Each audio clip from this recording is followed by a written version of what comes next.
This is Neil Schneider for MTBS-TV at E3 Expo. To my immediate right is George Kelion, who's Communications Manager for nDreams, makers of... The Assembly. You want to do that again for dramatic effect? The Assembly. too dramatic.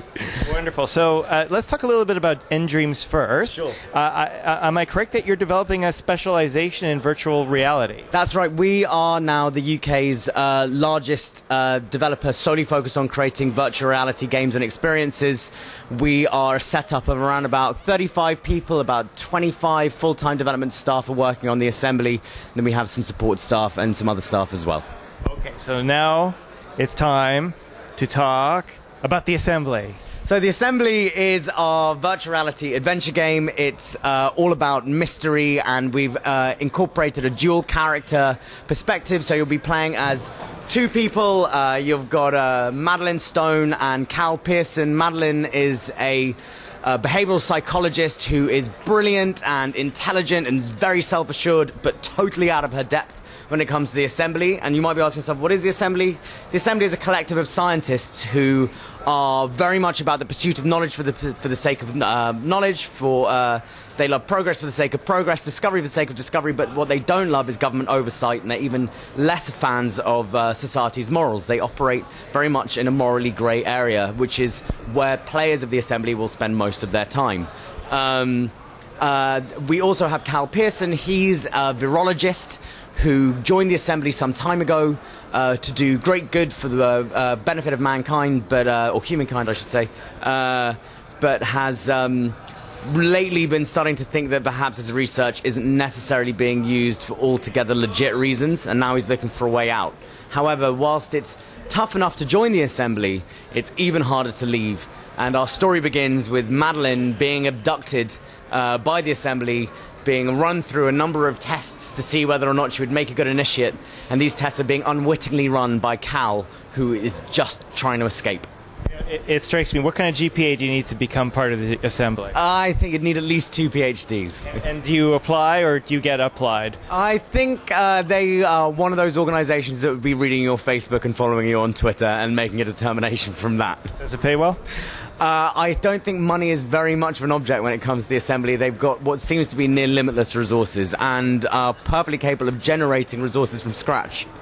So why virtual reality? Why did you? I mean, obviously, as a studio, you're very committed to VR. But why is this game particularly suited for VR? Well, we think the adventure genre in general is particularly well suited to VR. You know, it's called virtual reality because it's so very much akin to reality.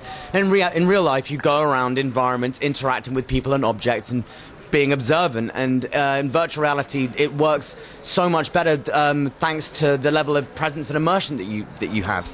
You know, the Assembly is a game where you can take it at a relatively gentle pace. You're not being asked to do too many things simultaneously, and it's all about, as in real life, you know, picking up on audio cues and being observant of what's going around in the environment, and then joining the clues together in a very logical way. There's no very obscure puzzles like, you know, use this flute to summon this octopus who will then open this chest to get you through the door. It's not like that. It's very much about being aware of your environment, interacting with it, and joining the dots.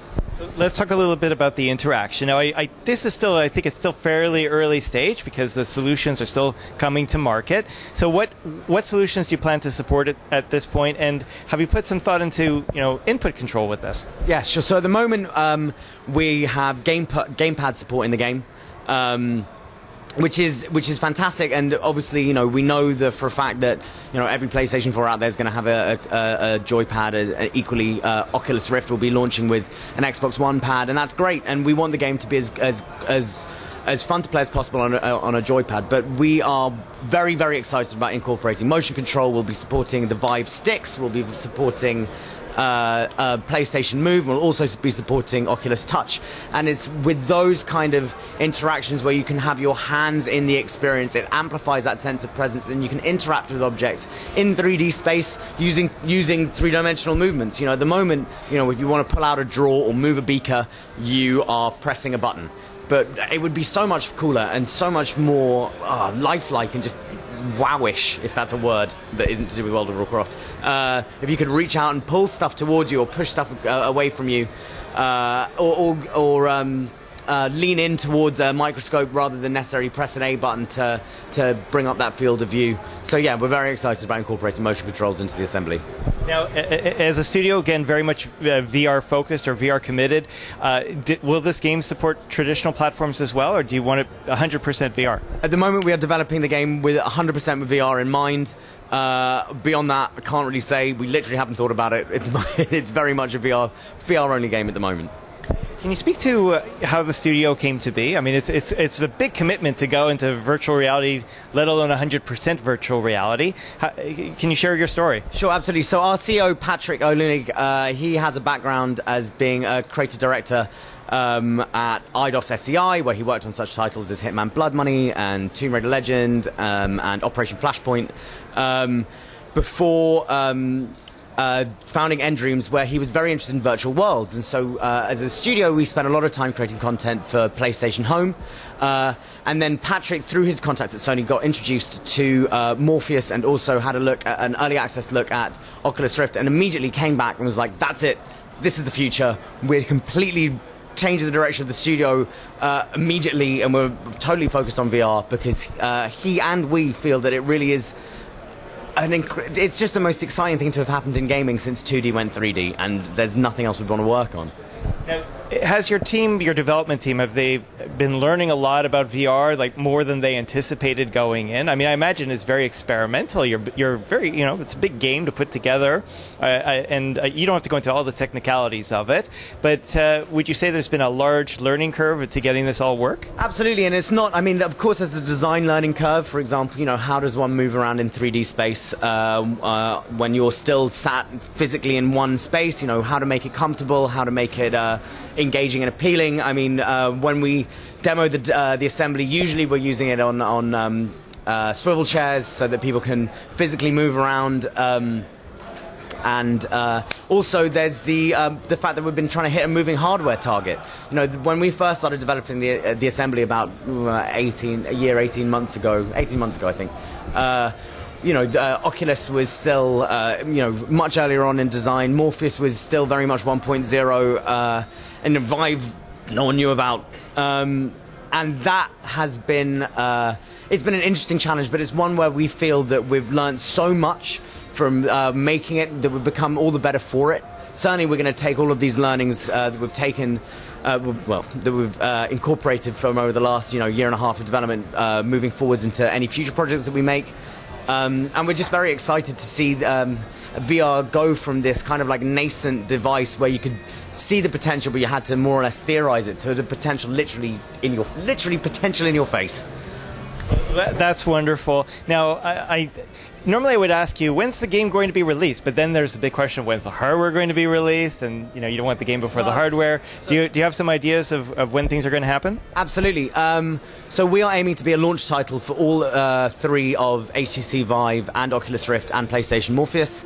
So we'll be ready to go when they are. So that means if HTC Vive launches towards the end of this year, then that's the first time people will get to play the assembly.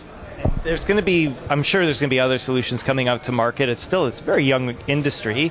Do you plan to diversify support further when that time comes? Well, I think for the time being we're fully focused on those three platforms, but that's not to say we aren't very excited by the idea of HoloLens or OSVR or the headset that Starbreeze announced this week.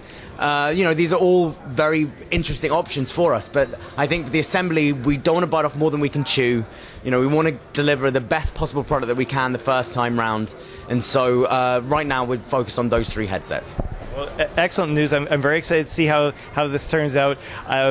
Wonderful. Thank you so much for joining us. No worries. Thank you very much for coming by our booth.